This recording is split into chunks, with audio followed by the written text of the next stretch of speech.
Okay guys, so now we're gonna be reviewing some factoring. So we're gonna start with the GCF. Okay, how do you factor using the greatest common factor? Okay, so you have to look when you factor using the greatest common factor. It is nothing but the opposite of multiplying using distributed property. Don't forget that we trying to make addition or subtraction into multiplication, right?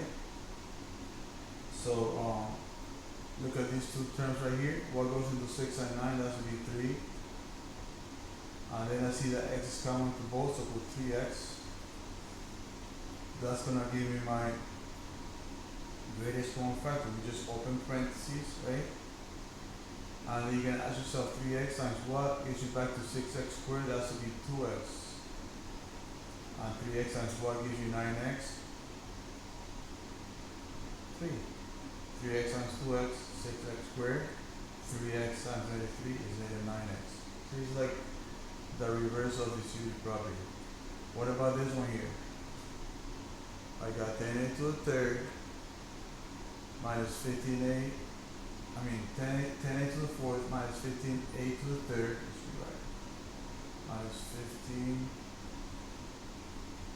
to the third plus 5a squared. So one number goes into 10, 15, and 5. That's easy, right? Just 5. What about the variable? The variable a is common to all of them, so a is part of my GCF. Don't forget to choose the smallest one between all the ones given up here. In this case was 2 and 1, that should be 1. In this case I got 4, 3, and 2. The smallest one is 2. So that's what I'm using, the a squared, the smallest one between all the ones given up there.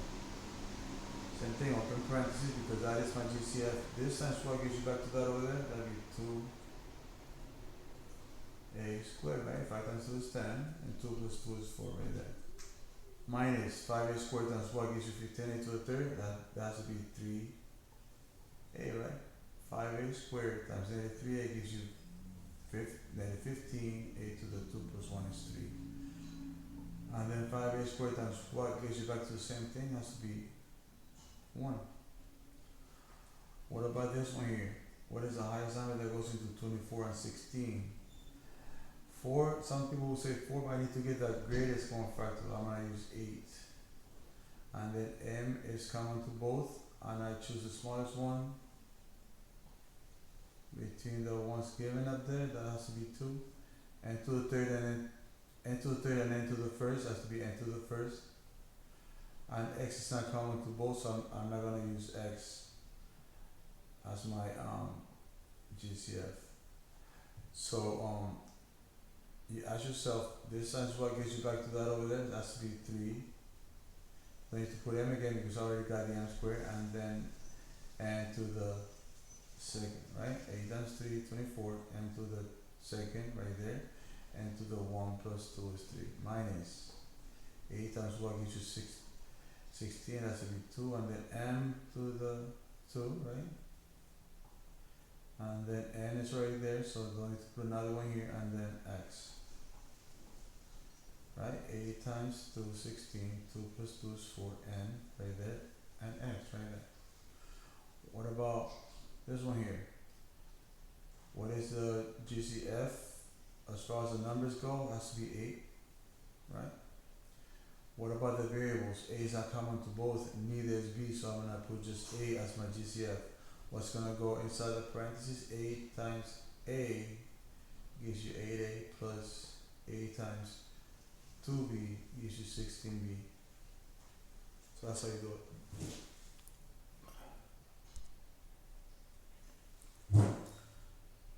Okay, now we're going to be looking at how to factor the difference of two squares. Okay, so don't forget that because we're doing just the difference of two squares, because that's the only one that's going to work, because you cannot factor the sum of two squares. So you can only do the difference. So you see a minus between two terms, and the two terms are perfect squares. That means that they both have perfect square roots. Then you gotta use this method. You take both square roots. What is the square root of 4x to the second? That has to be 2x, right? Because 2x times 2x is 4x to the second. What about 25? What is the square root of 25? That has to be 5, right? After that, what I have to do is put a plus on the same terms with a minus, right? You can do minus and plus if you want. What about this one? Is that a perfect square? Yeah, when it comes to variables and exponents, if the exponent is even, that is automatically a perfect square. Just divided by 2 has to be x to the 5th. X to the 5th, and then square root of that is 1, right? Or you can put a plus and then a minus, same thing. Okay, and then x to the 5th plus 1, right? What about this one here?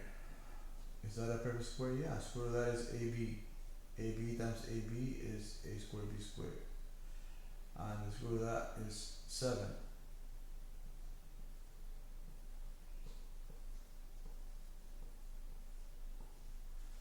Okay, so that's what you need to do.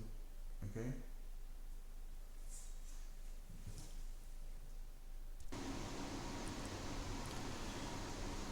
Okay guys, so now we're going to be factoring trinomials. Alright? These are the easy ones because x squared does have a coefficient over here, so that makes it a lot easier. So how do you do this? We know it's going to be x and x. We just need to figure out what numbers are going to go along with those x's. In this case, I'm looking for two numbers that give you 12 when you multiply, add up to 7. Two numbers up. When you multiply them, you get 12, and when you add them, you get 7. So that's be 3 and 4. Both positive, right? 3 times 4, positive 3 times positive 4 is positive 12, and positive 3 plus 4 is 7. What about this one? It's very similar to that one up there, but in this case, this positive and this negative. Okay, let's put the x's, we know that's for sure. Now, since this is positive, when you multiply two numbers to get a positive, you need to use two positives or two negatives. In this case, this tells me I want to be using negatives on the same numbers, 3 and 4, or 4 and 3, doesn't matter. Negative 3 times negative 4 is positive 12, negative 3 plus negative 4 is negative 7. What about in this case? Again, we know it's going to be x and x.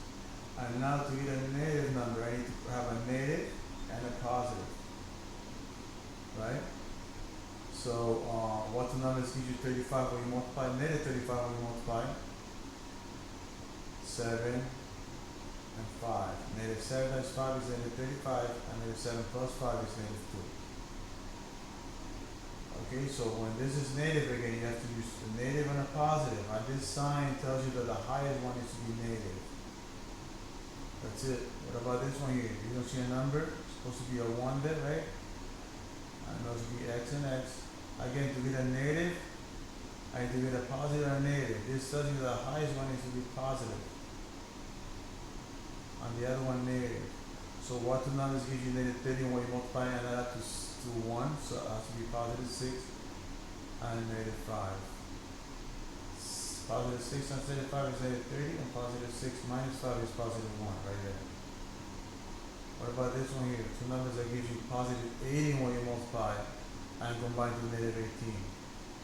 Because this is positive, I know that my numbers have to be both positives or both negatives. This tells me I want to be using negatives. So what numbers am I looking for? 10 and 8. Negative 10 times negative 8 is positive 80, and negative 10 plus negative 8 is negative 18. Finally, this one here. This time I'm looking for two numbers that give you negative 18 when you multiply, and when you combine gives you negative 3. So I know I need to get a negative and a positive. This tells me the highest one needs to be negative. And I need to use one number, that is 6 and positive 3. That is 6 times positive 3 is negative 18, negative 6 plus 3 is negative 3.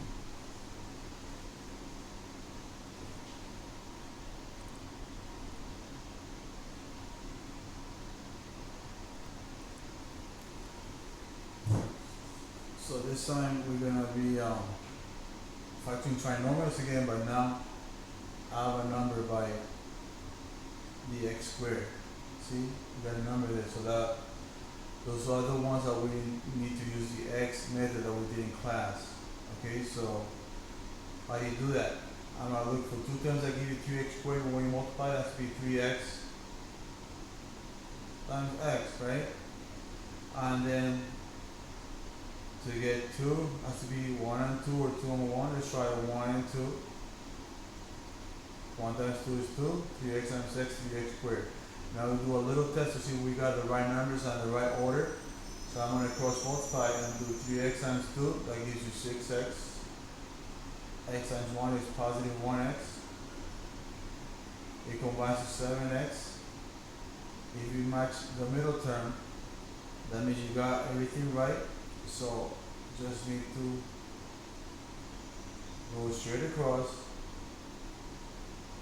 You only go across to test the numbers. Once you match the middle term, you have to go straight across and write it down like this: 3x plus 1 times x plus 2. Right? So there's my answer right here. What about the next one? Same thing. I need to get two terms that give you 2x squared when you multiply. Has to be 2x times x, right? And then 10 has to be what? 5 and 2. 5 and 2. But then I want to be dealing with negatives, right? So I want to make both negatives then. I know we do the test. Now we do the little test. 2x times negative 2 is negative 4x. X times negative 5 is negative 5x. You combine them and you get negative 9x, which matches the middle term. So that's my answer right there. Again, you go straight across and write it down as 2x minus 5 times x minus 2.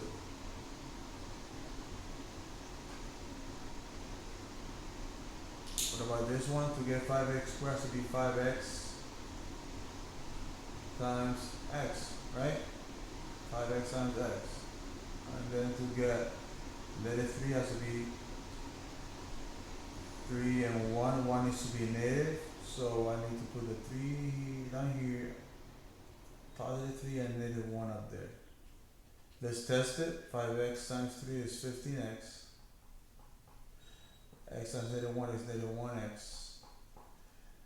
Combine them, you get 14x, which matches the middle term. So those are the numbers I was looking for, and that's the correct order. So I'm going to go straight across. I'll write it down like this: 5x minus 1 times x plus 3.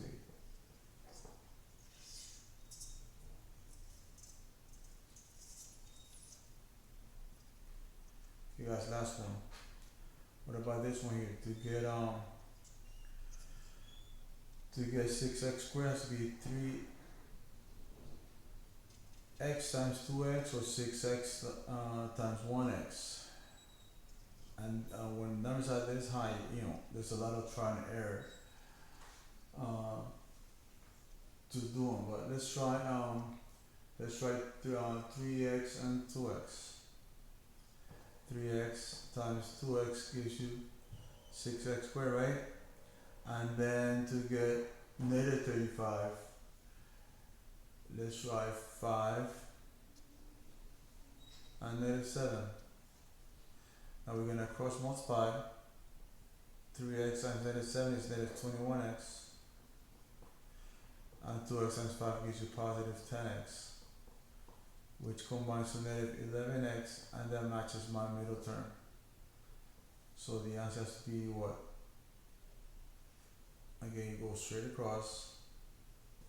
3x plus 5 times 2x minus 7.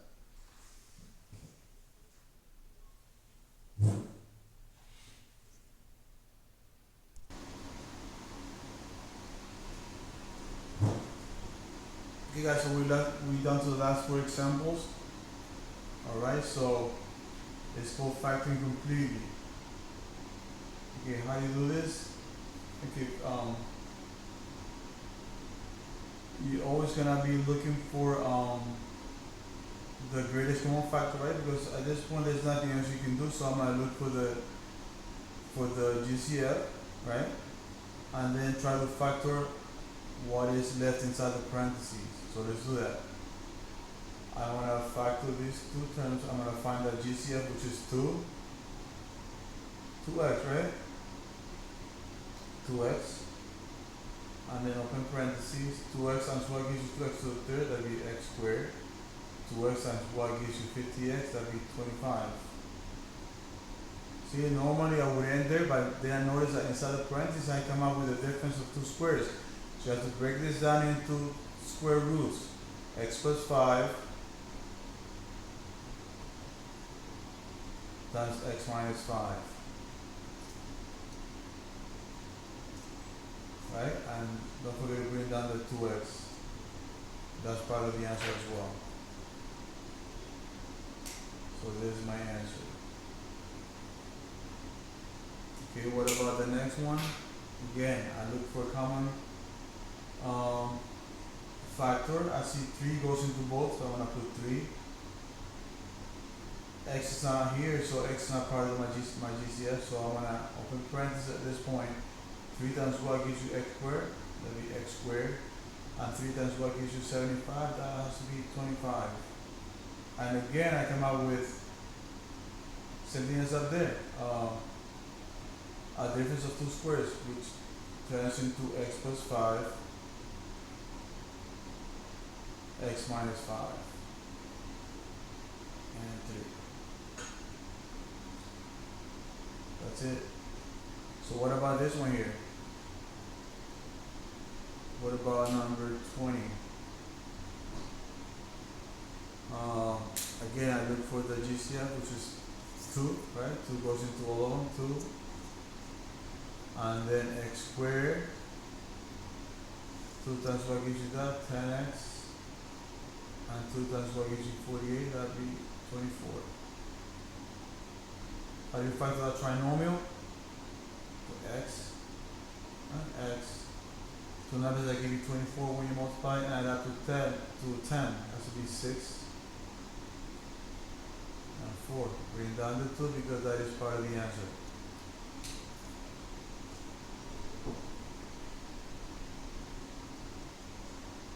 Okay, last one here. 3 goes into all of them. That's 3 going to 42. How do you check that? 4 plus 2 is 6. 6 is divisible by 3, so I know that's going to be divisible by 3. 42 divided by 3 actually is 14. So I'm going to have 3x as my GCF. X squared, right? 3x times x squared, 3x to the third, minus 3x times what gives you that right there.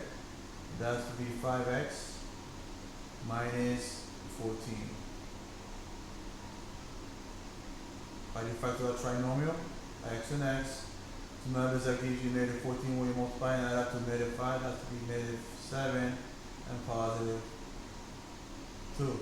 Bring down the 3x, part of the answer.